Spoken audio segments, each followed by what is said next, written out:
ឈានមុខចំបាំងស្រុកហួយលីនៅខែឧសភាឆ្នាំ1935បន្ទាប់ពីទ័ពរំដោះឆ្លងទន្លេចិនសាពួកគេចាប់ផ្ដើមការវាយប្រហារលើក្រុងហួយលីទ័ពស៊ីឈ្វ័នបានពង្រឹងការការពារក្រុងនិងប្រទេសនិងចំការទាំងអស់ដែលនៅជុំវិញក្រុងហើយបានស្បសចាថាប្រយុទ្ធនឹងទ័ពរំដោះរហូតគ្រប់ចុងក្រោយទ័ពពួកគេក៏បានបញ្ជូនយុទ្ធទម្លាក់ប្របែកដើម្បីជួយក្រុងហួយលីទៅជុំពីការវាយប្រហាររបស់ទ័ពរំដោះដែរ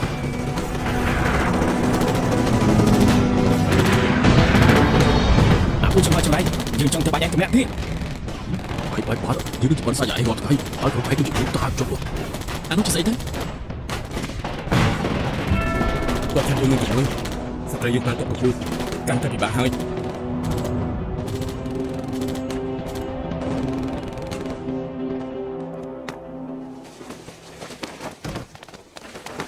ដំស្នៃវុយលោកពិតជាចូលមកបានលន់ណាស់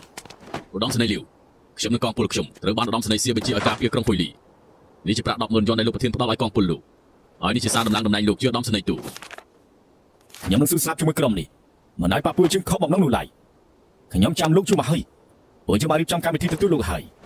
នេះជាបណ្ដោះអាសន្នមិនចាំបាច់ទទួលខ្ញុំទេការពារក្រុងទៅតាមក្រុមឯងរៀងៗខ្លួនទៅបាទហ៊ុយតើវាអស់ចាសេទៅមកទឹកដីជាងហើយហ៊ានវាយរឹកទៀតសំណាងឯងហើយដៃជិះមិនធាក់បាក់ក្រនោះ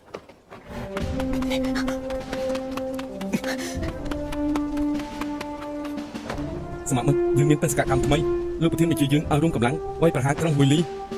ទីបំផុតមានការងារហើយកុំអាត្រេកអរសត្រូវយើងមានព្រៀបជាងយើងឆ្ងាញ់ណាស់បើគ្មានកម្លាំងធំយើងមិនឈ្នះទេពួកយើងប្រហែលជាអាចជិះរំដៅក្រោមជញ្ជាំងក្រុងបន្ទាប់មកយើងដាក់រំសេវឬឲ្យបំផ្ទុះជញ្ជាំងគំនិតល្អ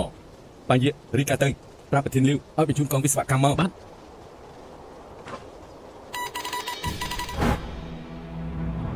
លោកព្រះស្មីពុយពិតជាពូកែមែនលោកចេះទាំងយុទ្ធសាស្ត្រការពារបែបបុរាណថែមទៀតលបក្រហមមានកម្លាំងធំទេពួកគេមិនវាយយូរនោះទេពួកគេនឹងប្រើវិធីផ្សេងទៀតបំបែកក្រុងនេះមីកងមានចលនាក្រោកដីហ៎តបក្រហមជីករុំកាប់អីដាក់កម្លាំងឲ្យជីកដែរទៅបន្ទាប់មកចាក់ទឹកចូលទៅក្នុងនឹងហើយរកម្សៅកបោភ្លាមមកធ្វើតាមបញ្ជាមីកងទៅបាទ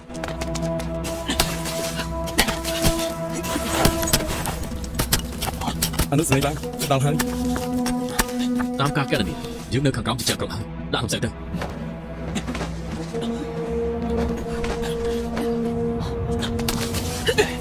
ជីនេះឡើងទៅបើតបក្រហមចូលមកបាត់យើងនឹងសម្រាប់វាយជាមិនខានជីដល់រងហើយជីដល់រងហើយចាក់ទឹកចូលទៅយកមកសាកុំបោនេះទៅក្រុងព្រៀបទៅបាទយកកុំបោមកធ្វើទៅយើងត្រូវមានផែនការទី2បើសិនជាជញ្ជាំងយើងមានប្រហោងយើងបាច់មកសាកុំបោនេះរំខានពួកគេ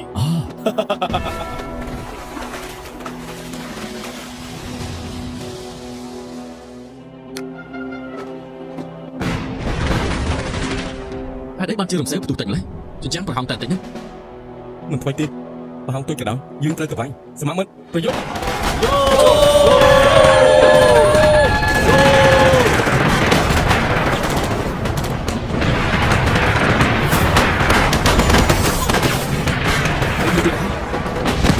ចាំបាច់មកទៅ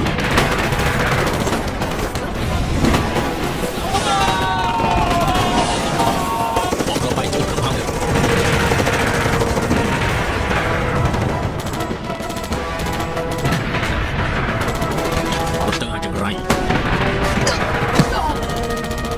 ទីបំផុតយើងបានសងសឹកវិញបានហើយ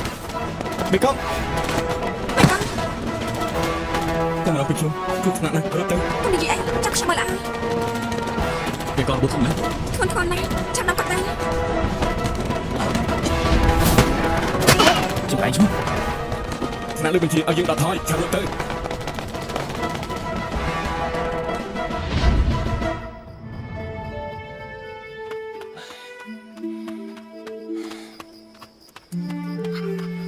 មីកងយកមិនហើយពេលនេះគាត់មិនអីទេតែគាត់មិនតដឹងខ្លួនទេយើងត្រូវបន្តមើលពី3ម៉ោងទៀតលោកប្រធានបើមិនតបបែបនេះយើងនឹងស្លាប់ច្រើនខ្ញុំមានផែនការមួយបើលោកអនុញ្ញាតសង្គ្រាមគឺពង្រឹងប្រាជ្ញាឆាប់បញ្ចេញមកនៅក្នុងយុគនេះក្រុមយើងនឹងចូលក្នុងក្រុងហើយបំផ្ទុះឃ្លាំងអាវុធសត្រូវបែបនេះសត្រូវយើងប្រកាសជាបាក់ទឹកចិត្តយើងយកស្រាប់ជាមួយឯងតែកុំស៊ូដល់ស្រាប់ឲ្យសោះបើសុភីមកដល់ទីនោះឆាប់ចេញមកត្រូវចាំនេះគឺជាបញ្ជាបាទ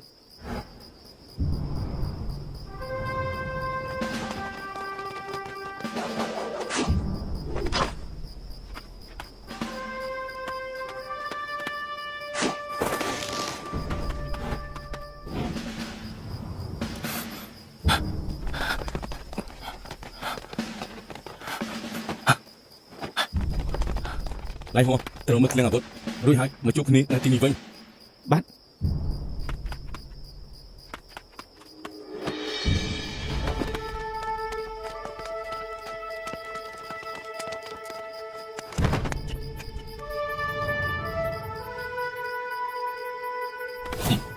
និយាយទីណាពួកអតបកំហំពិតជាចង់កំទេចឃ្លាំងអាវុធយើងពិតមែនហើយ ឃើញខ្លាំងពុតហើយ ល្អពួកយើងឆាប់ទៅ រត់កាំភ្លើងនេះ300ម៉ែត្រទៀតអញ្ចឹងនឹងឃើញខ្លាំងអាវុធ ល្អខ្ញុំនៅគ្នាយើងមកផ្ទុះឯនាំពួកយើង10នាក់ទៅដុតស្បៀងគ្រឿងទៅ បាទ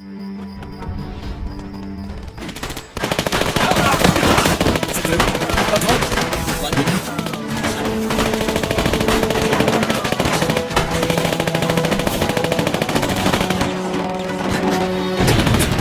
ពីកងឆាប់ទៅ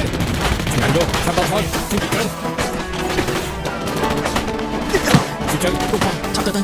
គិតជួយអីយើងជួយអី មកជួយខ្ញុំមករត់មួយទេខ្ញុំមិនអាចស្មាត់មិនស្លាប់ដែរទេ ដល់ថយ ឆាប់ឡើងមកតបកំហំរួចបាទនេះវត្តក្នុងរឿង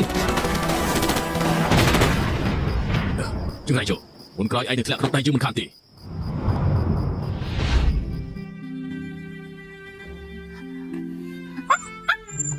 ចាំមិនអី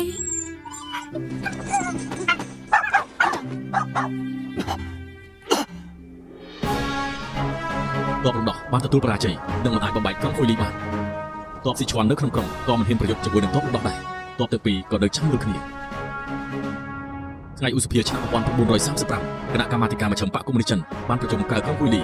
ពួកគេបានសម្រេចចិត្តបោះបង់ការវាយប្រហារក្រុមអ៊ុយលីនិងបែរទៅបន្តទៅខាងលិចខេត្តស៊ីឈ្វាន់ដើម្បីបង្កើតមូលដ្ឋានបដិវត្តន៍